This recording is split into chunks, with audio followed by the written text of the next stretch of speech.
ಉಂಗುರ ಮುರಿದು ಉಡದಾರ ಹರಿದು ಕಡಗ ಕಳೆದರೂ ತರಬಹುದು.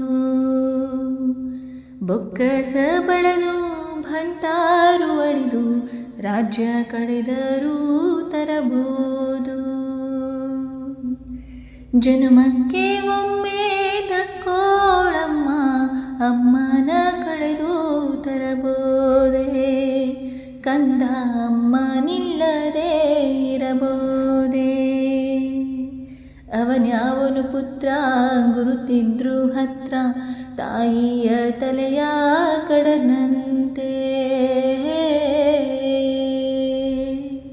ಮುನಿ ಮಗನ ಮೆಚ್ಚಿ ಬರಬೇಡೋ ಅಂದ್ರೆ ತಾಯಿಯ ತಾರೋ ಅನ್ನಂತೆ. ತಾಯಂದ್ರೆ ನಾಕ ಇರದಿದ್ರೆ ಶೋಕ ಅಂದೋನ್ಯಾವನೋ ಜೋಗಯ್ಯ. ಇದು ಬ್ರಹ್ಮ ಸತ್ಯವೋ ಕಂದಯ್ಯ.